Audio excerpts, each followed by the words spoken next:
Ayun yung mga unang napuntahan natin. Ito, naku, laki rin ito. Halimaw rin ito. Ang ano lang po sa kanila is yung mga avocado. Ayun yun, doon sa malalapitan natin to. Langka, kumakain sila. Yes sir. Ah, ito, yan yung sinasabi mong mga cactus na pwedeng ipakain sa kanila. Albera, pwede rin cactus dito. Ah, oo, ito oh. Cactus ang lupit to. Lubang ngayon lang, parang sa disyerto lang tayo nakakakita nito eh. Oh. Ito parang aloe vera eh. Ito si Lucky oh. Lucky, laki rin ito. Ito ang talagang Lucky. Ito, hindi tayo makakabitawan si Benay na hangin na. Nakakatuwa oh. Ang laki oh. Halimaw rin. Teka, lusot naman ang kamay dito. Ayan oh. Up close and personal si Lucky.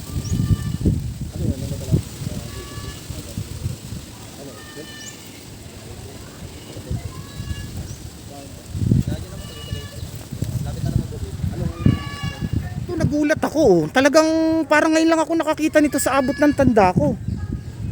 Nagtanim sila. Tapos ano nga yung sinabi mo Kuya Jam? And mostly po kasi ng mga animals po dito sa farm is ano po sila imported po. Ayun. Mga smallest bird, ayun pa. Oh. Meron siya. Hummingbird. Oo nga no. Kita ba? Ayun. Oo nga. Ayun nakita na. Okay. Medyo maghahabol tayo ng oras. Sa haba nito, sa laki nito, baka may part 1, part 2, part 3 tayo nito.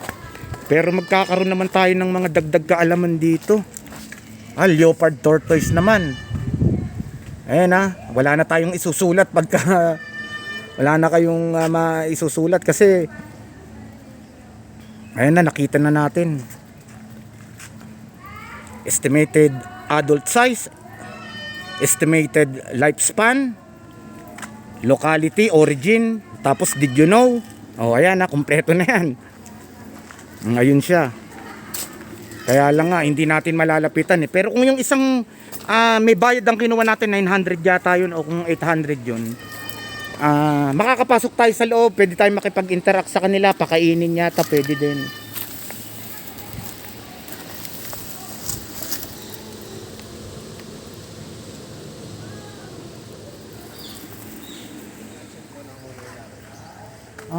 Mga personal collection ng may-ari nito. Sobrang million dyan sa...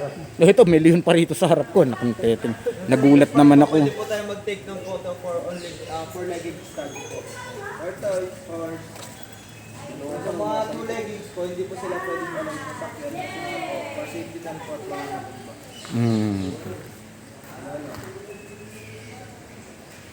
Yan, tutukan natin yung mga yan, nakita natin. Bali, ano yan, collection daw ba, no? For imported bali itong mga to, no?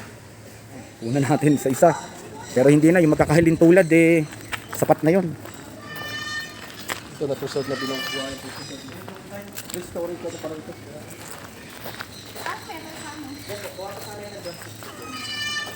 Mostly po ng collection niya dito is gawa po sa metal brass. Metal brass, ang galing. Then yung iba po, Ngayon lang talaga tayo nakakita ng... pinakamalaking tortoise po. Ito, first largest naman po. Ito talaga, kumbaga, yung laki niya, iginaya talaga. Yan naman po is tinatawag po siyang Galapagos. Galapagos, okay. Actually po sa Galapagos sa land lang na po sila makikita. Sa land lang. Gawa po sobrang laki at mabigat. Kaya wala po kami ngayon. Galapagos. Ayun, Galapagos. Ito parang mga ano to, yung parang Thailand inspired na mga ano. So this side po meron po kaming Buddha na pinakamalaki.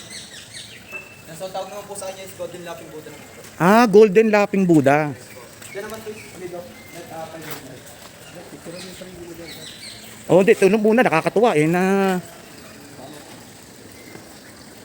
So dito po sa Buddha, meron din po kami ditong pond for mga cedar guys naman po. Medyo rin dyan. At saka Japanese garden.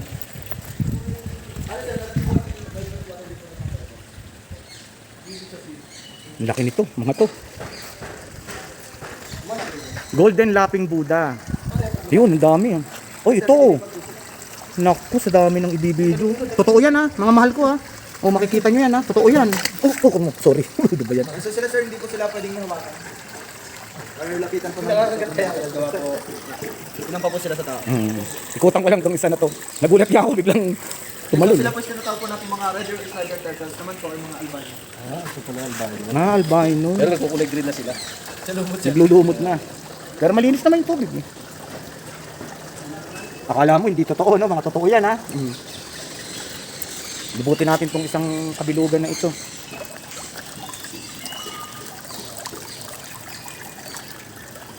Talagang mga alaga din yan, ano?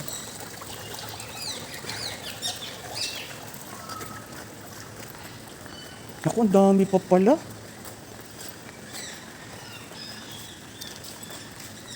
Yan, inikot natin yung isang kabilugan nito.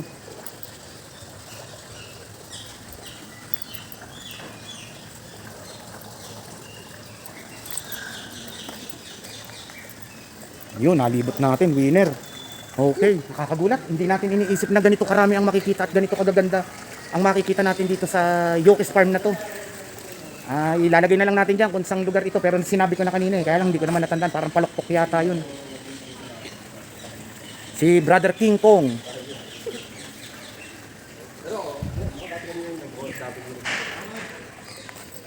Sa dami ng makikita, matutuwa ang mga bata rito.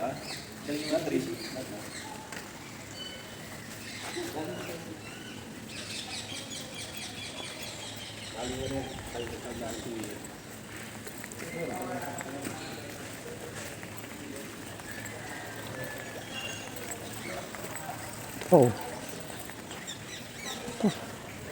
Kahit i-forward at i-ano itong mga video na to, abutin na naman ko ng kalahating oras, isang oras. May part 1, part 2, part 3, part 4 pa siguro ito. Kaya lang, pag pinanood nyo ito ng buo, para na rin kayo nakarating dito. Yun lang, talagang mahaba ang videos natin eh. Pwede pumasok dyan, kapatid. Pwede dyan. Entrance ng ano. Teka, papasok tayo dito ha. Hindi na muna ako kasama sa video nang matutukan natin lahat yung makikita natin dito. Marami na namang makikita rito. Okay, winner. Naku, hindi. Akala mo sa ibang bansa lang ito makikita. Actually, iba't ibang country po siya ng Sa iba't ibang bansa pa lang. Kumbaga, bumili yung Yes po. Sabi niyo po kasi talaga yung mga like, si Sir Yokis, oo. Nakarating din siya ng ibang ano. Out sa universe kasi may ET, may alien eh. Oo nga, may alien pa. So, this naman po, nandito naman po yung mga cellphone gadget. Yan, dito pa sa set nakarating. So, this Ay, grabe. yung mga cellphone gadget, telephone, microscope, Oh, typewriters, computers. Yan po. oo nga, Ito po no. sa kabilang side. Hindi, isa-isa lang nakakatuwa sa dami.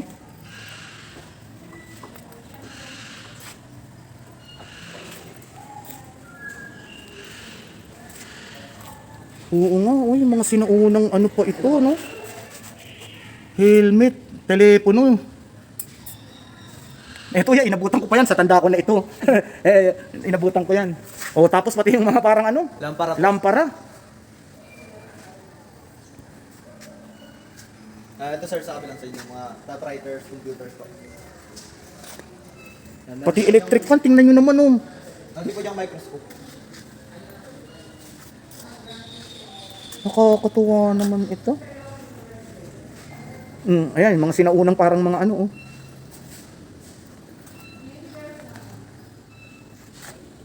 Yan, sino nakaabot yan? Mga nanay, tatay na natin.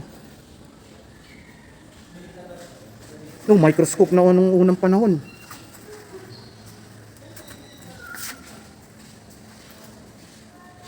Ito, ano? Nakakagulat naman, oh. Naku, puro paghanganan naman ang maririnig nyo lang sa akin at sa totoo lang eh. Ngayon lang ako nakakita ng ganito karaming koleksyon. At sigurado ko kayo rin. Pati fire extinguisher, yung mga unang labas. Oo, kainaman na sa pagkagaganda na rin. Napakarami, naku po. Ang galing, oh. Talagang kinoleksyon.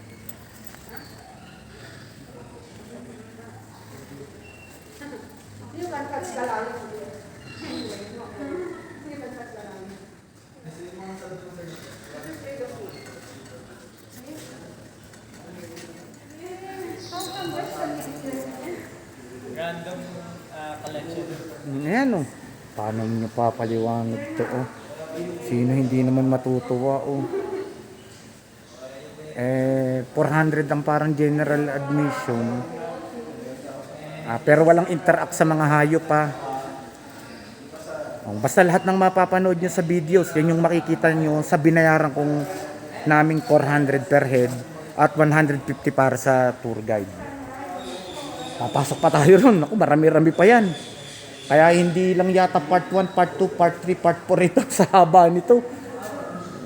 Pero nakakatuwa namang makita ito na kahit ako ngayon lang nakakita ng ganito karaming koleksyon galing pa sa iba't ibang bansa. Lakad. Naku, ayan na naman, oo. Hindi mo naman malaman kung sino ang uunahin.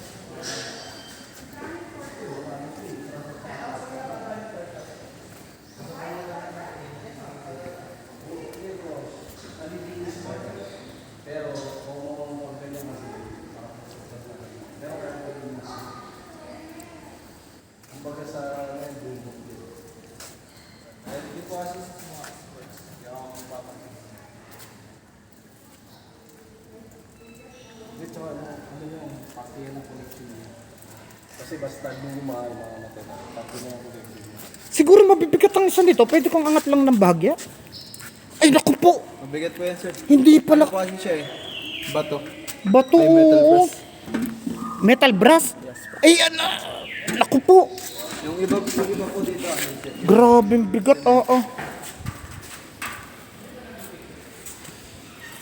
Tapos isa-isahin mo yung collection dito. Ganda. Oh.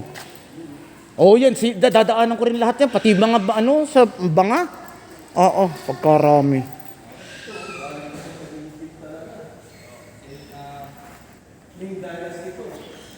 Grabe ang bibigat pala yun. Yung isang pirasong sinubukan kong iangat na yun. Ini-imagine ko lang yung pagdadala nito sa Pilipinas kung magkano lahat ito para makapag-collection ka ng ganito karami. Hindi na natin papasukin yun. Ayan, oh. Kita na naman natin. Sa dami.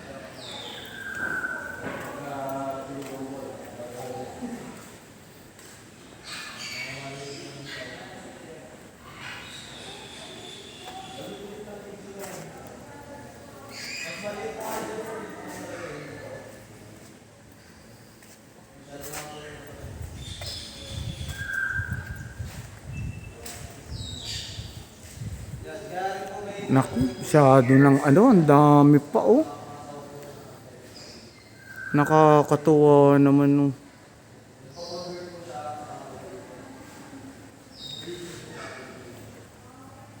May part 1, part 2, part 3 ito. Para lahat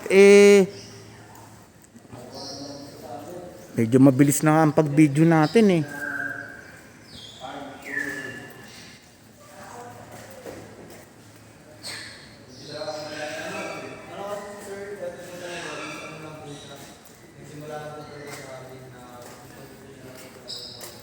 Tapos ayun, doon tayo magsisimula naman yun, parang last na yun.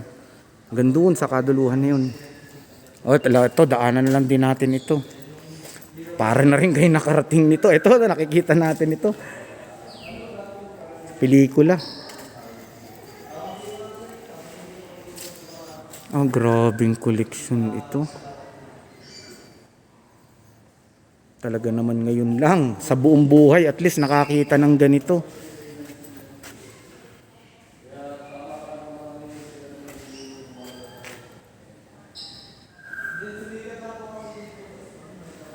Ganito ko gagandang shell, oh.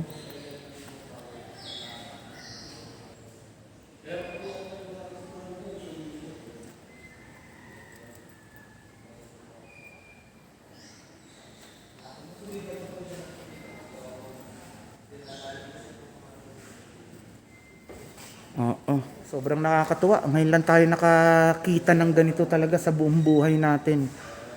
O sa mga interesado o gustong pumunta, Yokis Farm. Ilalagay na lang natin dyan sa video na yan yung address nito. Binidyo na rin natin, pinicture natin kung magkano yung entrance para makapaghanda kayo. Nasa looban ito. Pero siguro pwede na rin itong Waze. Lahat naman ngayon nasa Waze na eh. O i-Google Map. O ito, yung mga tutukan na natin yun. Last na yun. Sobrang haba na ng video natin. Pati yung mga koleksyon ng ganito, oh.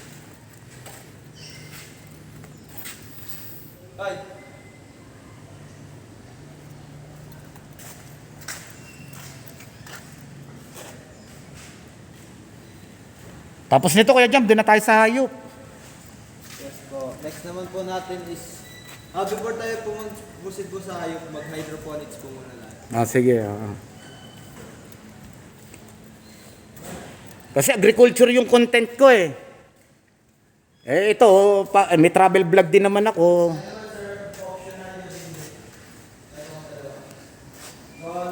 Oo, sinilalaki ng tao itong bangan na ito. La Germania. La Germania, mga mahal ko, nakakatuwa. Thank you very much ulit sa lahat ng mga bagong subscriber natin, sa mga nakasubscribe na. At sa mga nanonood ng videos natin, vlog natin, maraming salamat sa inyo.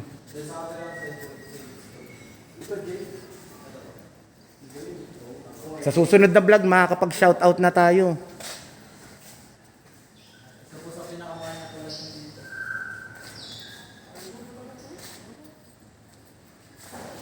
Yun, patapos na rin yung kahabaan na yun. Sa dami naman, Ito gawa sa jade. Pero pag ito binabagalan ko yung pag-video para pagka in-upload na ito, ipo-forward ito ng bahagya.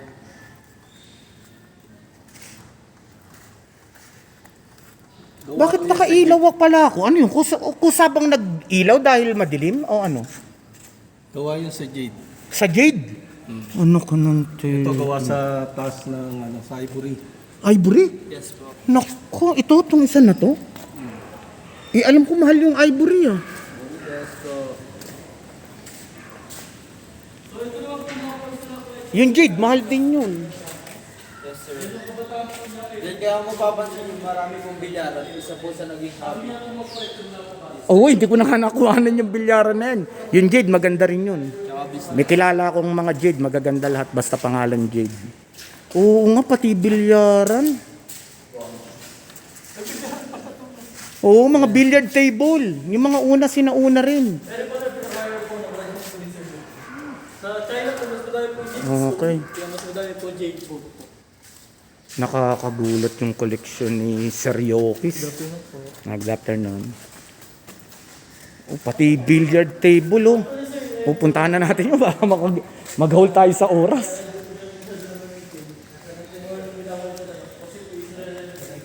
Kakalito naman kung sino ang anuhin mo, uunahin mo sa dami ng collection. O ito, mga para sa mga sa Egypt, sa Ehipto. Ito, alam ko, mga parang Thailand. Buddha, Chinese. O ito, yung mga panahon pa yata ni Ming Dynasty, ewan ko.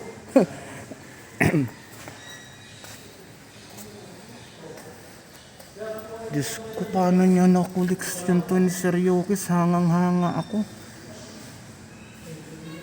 Talagang collector's item ito.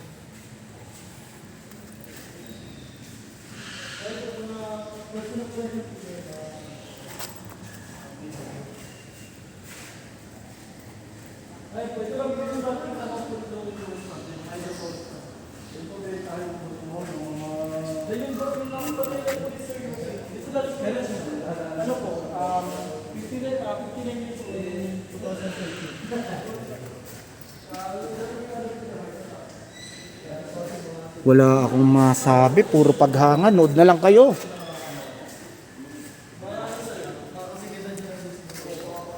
Sa mga next na vlog, makakapag-shoutout na rin. Maraming salamat sa mga nagko-comment. Susulat natin sa papel para ma-shoutout natin. Basta walang hanggang pasasalamat sa mga nagsasubscribe, sa mga nakasubscribe na. Thank you very much sa inyo at sa mga nanonood ng videos. Maraming salamat po sa inyo.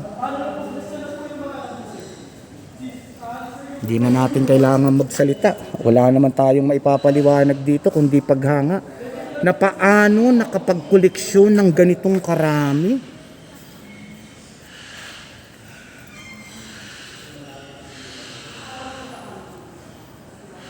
Hindi natin alam kung maaalala pa kung bawat isa yun saang bansa nang galing.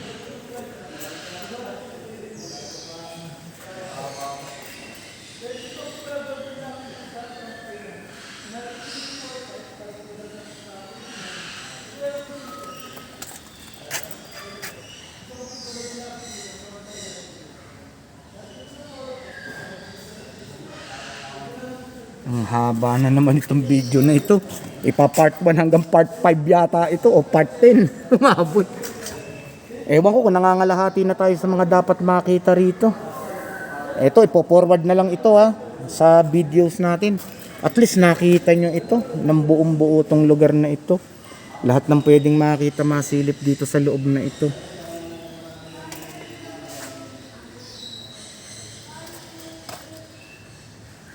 Pati para mga plaka-plaka, oh. Speaker, ang tukahadiyero. Ito, typewriter, ewan, ang dami. Nakakalula. Okay, hanggang dito na lang. Maraming salamat mga mahal ko sa panonood sa videos vlog. O, babay na. Nalibot natin to, Buhat dito, sa punong pumasok tayo. Sa dami nito, nakakatuwa. Pinawisan din ako dun, Ayun, nalibot natin yan, halos lahat yan, Naikutan natin yan, hinagip natin lahat ng video yan. Kung gaano karami yung koleksyon nito. Pati upuan pala sa simbahan.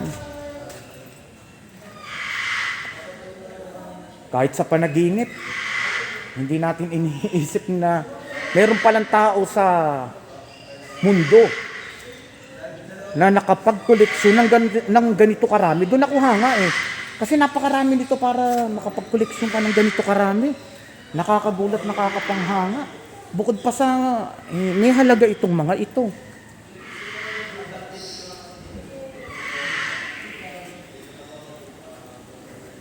Lahat yan, naikot natin yan, naipakita lahat sa inyo yan. Talaga lang napakahaba nitong video na to. Pero pwede naman ito i-forward. Pero kahit i-forward ito, kukonsumo pa rin ito ng mahabang oras kasi nga sa dami. Kaya lang nakita nyo naman, yun ang kagandahan yan. Nakita nyo.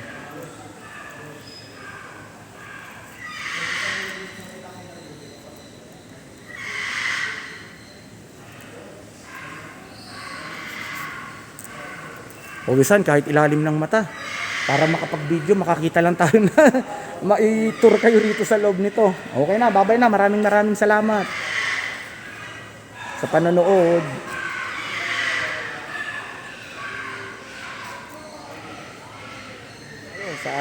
Ito na yung pinanggalingan natin kanina Yan, mga naibidyo na natin yan. Dinaanan na natin ng lahat ng camera yan. Inikot natin yung pand na yan na pabilog. Kaya golden lapping Buddha. O yung mga turtle dito sa pond. Mga karpa o koi fish ba tawag dyan. Ayan, nakita na natin yan. Ayun, ang dami pa rin mga ibon. Tara, labas na tayo. Okay na to. Sobrang haba na nitong video na ito para sa ano na to. Content natin nito na connection. Sobrang nakakagulat. Paano nakapag-ipon? Paano nadala to sa Pilipinas? Napakaraming katanungan. Hindi, ang hirap sagutin. Hindi biro ang halaga nito. Tsaka ang bibigat ng mga yan, napakabigat. Bumuhat tayo ng isang kapiraso na ano kanina, napakabigat. Okay na, babay na. Salamat sa panonood.